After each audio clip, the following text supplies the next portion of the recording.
매주 수요일 전도서 말씀을 읽고 있습니다. 이 전도서의 핵심 문장은 헛되고 헛되며 헛되고 헛되니 모든 것이 헛되도다 하는 말씀입니다. 이 전도서는 인생 무상을 말하는 말씀이 아닙니다. 이 전도서가 전하는 본래 메시지를 올바르게 이해하려면은 헛되고 헛되다 하는 이 말씀 앞에다가 죽음을 앞둔 이 순간이라고 하는 문장을 넣으면 이 말씀이 전하는 뜻이 확실하게 이해가 됩니다. 이제 죽음을 앞둔 이 순간 나의 인생을 돌아보니 헛되고 헛되며 헛되고 헛되니 모든 것이 헛되도다. 전도서는 모든 인생이 부러워하는 성공적인 인생을 살았던 솔로몬이 죽음을 앞둔 순간에 남긴 마지막 유언의 말씀입니다. 삶을 마감하는 죽음 앞에서 세상에서 누렸던 성공과 지식, 쾌락과 부귀영화가 죽음 앞에서 무슨 소용이냐는 것입니다. 아무 의미 없다는 말입니다. 전도서는 이처럼 죽음을 통해서 모든 사람이 이 세상에서 열심히 추구하며 살고 있는 부와 성공, 그 너머에 있는 삶의 진정한 의미를 발견하는 지혜를 우리에게 가르쳐주고 있는 말씀입니다. 이 전도서 말씀에 주목해야 되는 이유는 우리도 언젠간 죽을 수밖에 없는 존재이기 때문입니다. 시편 90편에서 다윗은 이렇게 고백합니다. 우리의 연수가 70이요 강건하면 80이라도 그 연수의 자랑은 수고와 슬픔뿐이요 신속히 가니 우리가 날아가나이다. 우리에게 우리날 계수함을 가르치사 지혜의 마음을 얻게 하소서. 아멘. 그런 의미에서 이 전도서 말씀은 모두가 부러워하는 화려한 인생을 살았던 솔로몬의 정직한 인생의 고백입니다. 내가 인생을 살아보니 인생이 헛된 것이다라는 겁니다. 인생을 가장 정직하게 볼 수 있는 시간이 있는데 그 시간은 바로 장례식입니다. 장례식은 고인을 위해 애도하고 유가족들을 위로하는 시간이 전부가 아닙니다. 장례식에 참석한 모든 사람들이 저마다의 인생, 나의 삶의 끝이 어떠한지를 정직하게 성찰해 볼 수 있는 시간입니다. 장례식에서는 고인이 마지막으로 침묵 가운데 이 장례식에 참석하는 모든 사람들에게 하는 진실의 소리를 들을 수 있어야 됩니다. 지금 나의 죽음을 애도하는 여러분도 언젠가는 여기 누워있는 나처럼 죽음의 순간을 맞이하게 될 것입니다. 그러니 아직 기회가 있을 때, 아직 살아있을 때 남은 인생의 날들을 후회 없이 잘 살아 가십시오. 장례식은 고인의 죽음을 통해서 나의 죽음을 생각하며 나에게 남은 오늘 하루의 삶을 더 의미 있고 가치 있게 살기를 결단하고 그 지혜를 배우는 기회가 되는 줄로 믿습니다. 전도서가 우리에게 그런 지혜를 주고 있다는 겁니다. 오늘 본문 말씀은 전도서 3장 1절로부터 이어지는데 아주 유명한 말씀입니다. 3장 1절입니다. 시작. 천하에 범사가 기한이 있고 모든 목적이 이룰 때가 있나니. 아멘. 이 말씀은 세상의 모든 것이 영원하지 않고 정해진 기간이 있다는 겁니다. 끝이 있다는 겁니다. 계절의 변화처럼 모든 것이 영원하지 않고 정해진 유효 기간이 있다는 겁니다. 전도서가 요한계시록과 전혀 상관이 없어 보이지만 연결되는 대목이 바로 이 부분입니다. 요한계시록이 세상의 종말과 끝에 대해서 증거하는 말씀이라면 전도서는 인생의 종말, 곧 죽음에 대해서 증거하고 있기 때문입니다. 여러분, 세상의 종말이 언제인지 그 때와 기한을 우리가 알 수 없지 않습니까? 그것처럼 인생의 종말의 죽음이 언제인지 그 때와 기한을 우리가 예측할 수 없다는 겁니다. 오늘 우리가 함께 읽은 본문 11절은 이와 같은 진리를 한 문장으로 요약합니다. 하나님이 모든 것을 지으시되 때를 따라 아름답게 하셨고 또 사람에게 영원을 사모하는 마음을 주셨느니라. 그러나 하나님의 하시는 일의 시종을 사람으로 측량할 수 없게 하셨다. 우리는 알지 못한다는 말씀입니다. 이 전도서와 요한계시록의 공통점은 그래서 인생의 생사화복, 때와 기한이 삶의 주관자 되신 하나님께 달려있다는 사실을 증거하고 있습니다. 때와 기한을 우리에게 알 수 없게 하시고 삶의 주관자 되신 하나님이 주관하신 이유가 오늘 읽은 말씀 14절에 기록됩니다. 무릇 하나님의 행하시는 것은 영원히 있을 것이라 더 할 수도 없고 덜 할 수도 없나니 하나님이 이같이 행하심은 사람으로 그 앞에서 경외하게 하려 하심인 줄을 내가 알았도다. 하나님께서 우리를 죽을 수밖에 없는 존재로 창조하신 이유가 하나님을 하나님으로 경외하기 위함이라는 말씀입니다. 이 말씀을 쉽게 바꿔 말하면 인간은 죽음 앞에서 비로소 하나님을 경외하는 진정한 믿음을 갖게 된다는 겁니다. 창세기 4장 26절에 셋 또 아들을 낳고 그 이름을 에노스라 하였으니 그때의 사람들이 여호와의 이름을 불렀더라 이렇게 말합니다. 이 에노스라는 이름의 뜻은 죽음이라는 뜻입니다. 다른 말로 죽을 수밖에 없는 존재라는 뜻입니다. 인간이 죽을 수밖에 없는 존재라는 사실을 깨달을 때 그때 비로소 하나님의 이름을 부르게 된다는 겁니다.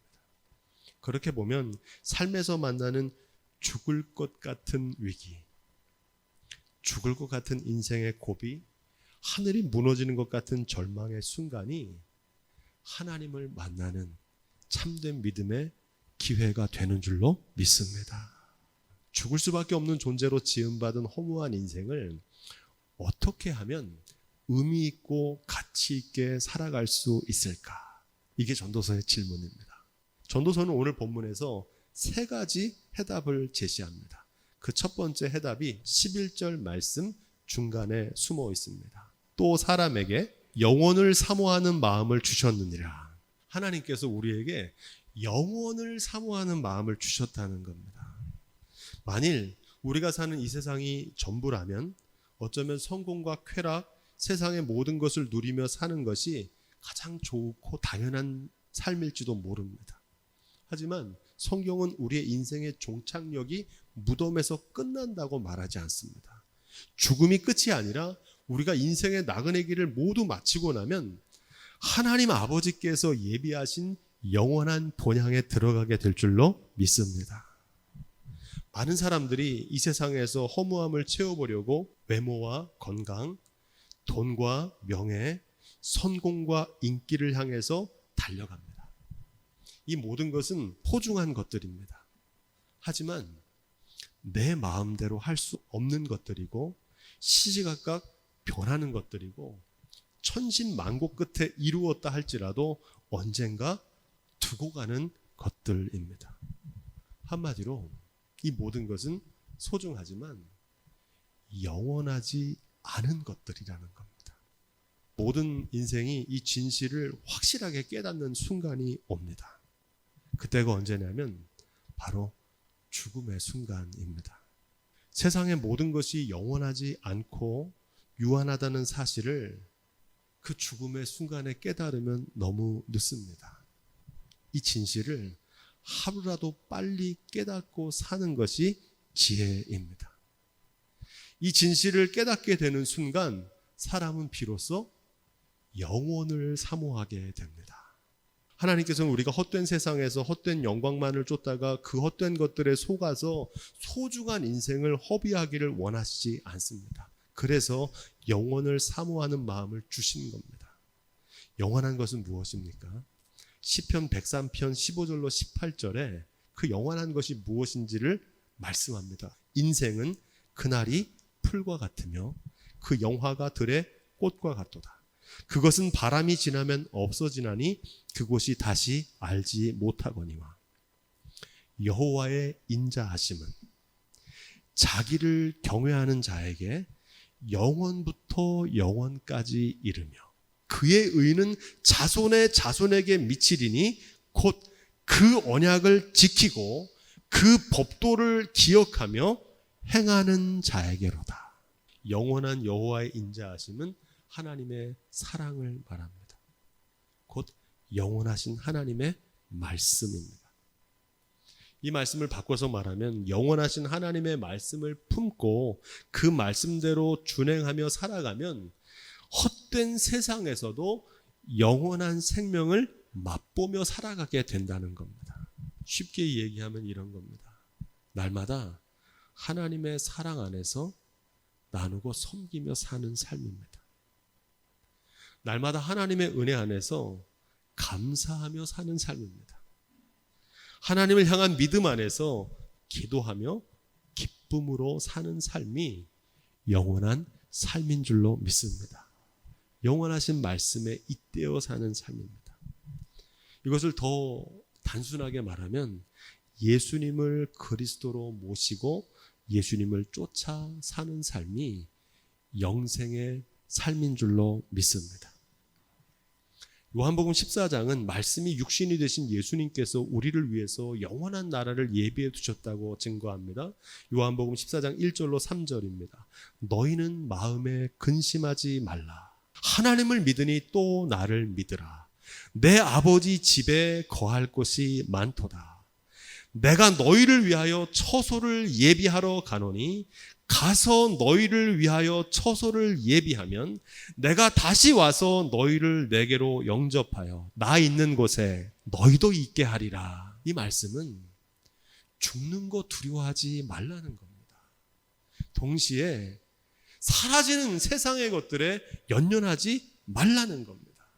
우리는 원치 않는 질병을 얻기도 하고 알 수 없는 시련을 만나고 때로는 고난도 당할 수 있습니다. 세상에서 가난할 수도 있고 실패할 수도 있고 초라하고 형편없는 환경을 맞이할 수도 있습니다. 그러나 절망하지 않습니다. 왜 그렇습니까? 모든 눈물을 씻겨주시는 우리를 위해 예비된 처소 영원한 나라가 있음을 믿기 때문입니다. 그 믿음이 있는 사람은 날마다 영원하신 하나님의 말씀을 품고 살아갑니다. 비록 헛된 세상에서 초라하게 보여도 하나님의 영광의 면류관을 바라보며 기죽지 않고 영원하신 주님의 나라를 향해서 뚜벅뚜벅 걸어갈 수 있는 믿음이 저와 여러분 가운데 있기를 주님의 이름으로 축복드립니다.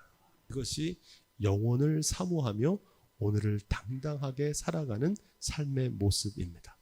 허무한 인생을 어떻게 의미 있고 가치 있게 살아갈 수 있을까? 오늘 본문이 전하는 두 번째 해답이 12절에 나옵니다. 사람이 사는 동안에 기뻐하며 선을 행하는 것보다 나은 것이 없는 줄을 내가 알았고. 아멘. 하나님께서는 헛된 세상을 기쁨으로 보람되게 살기를 원하십니다.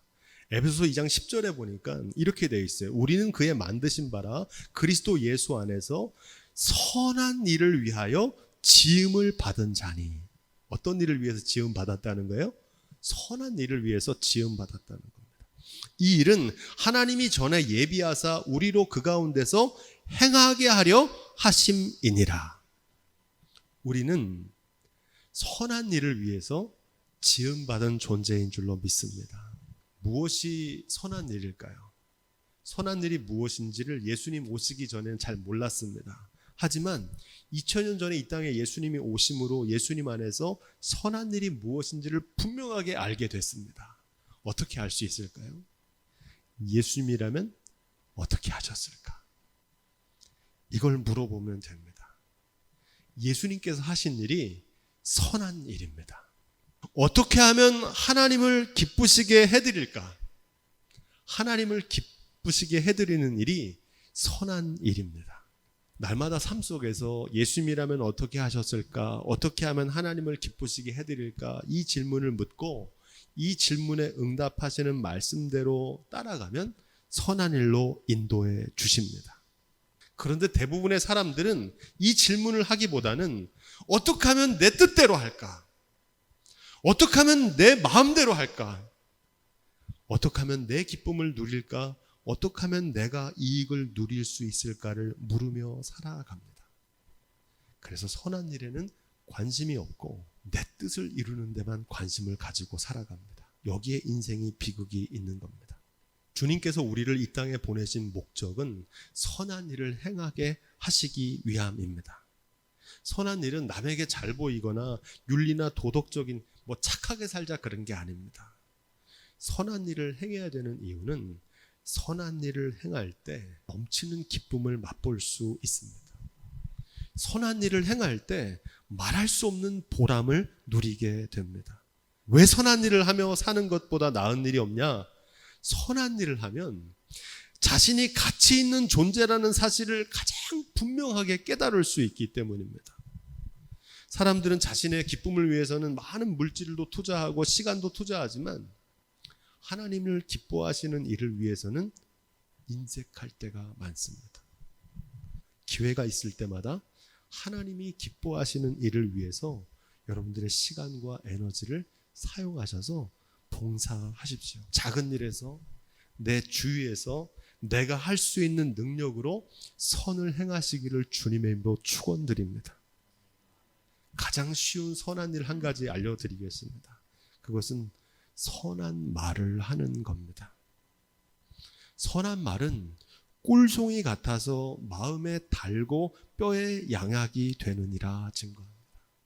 만나는 사람들에게, 특별히 매일 보는 우리 가족들, 또 일터에서 만나는 사람들, 교회에서 만나는 교우들에게 선한 말을 하십시오.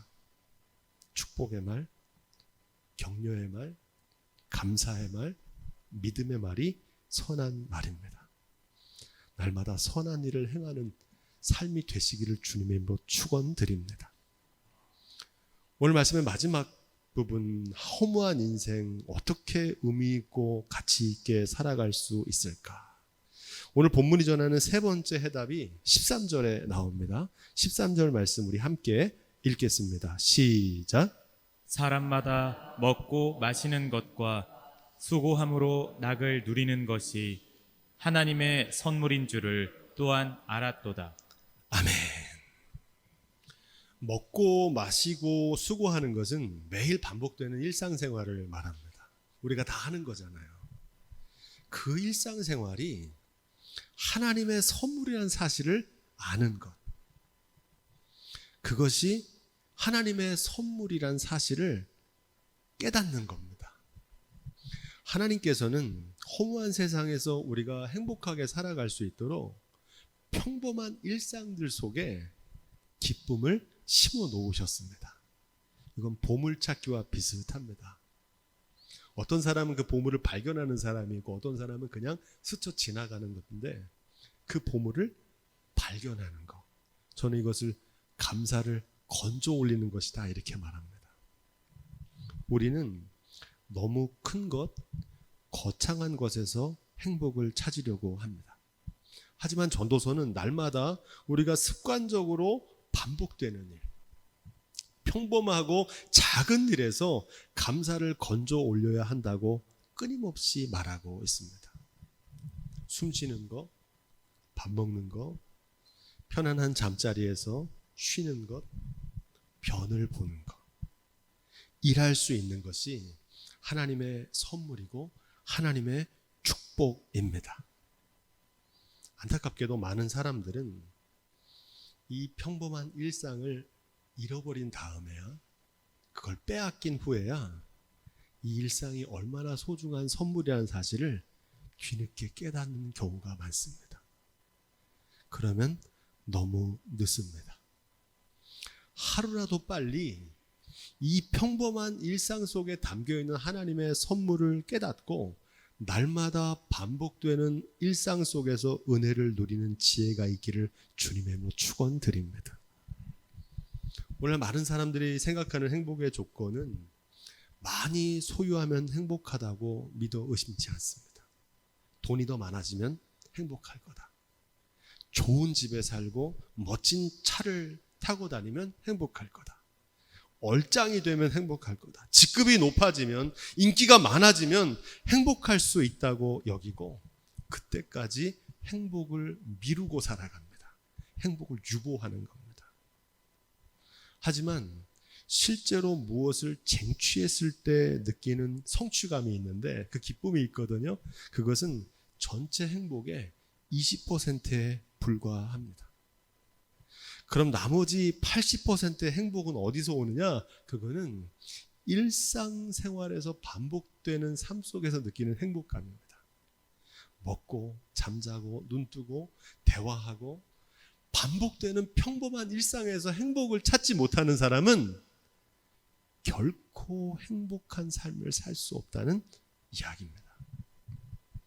어쩌다 한번 느끼는 터질 듯이 까무러치는 행복감이 아니라 자주 느끼는 일상의 작은 행복을 채우는 지혜가 있기를 주님의 이름으로 축복드립니다.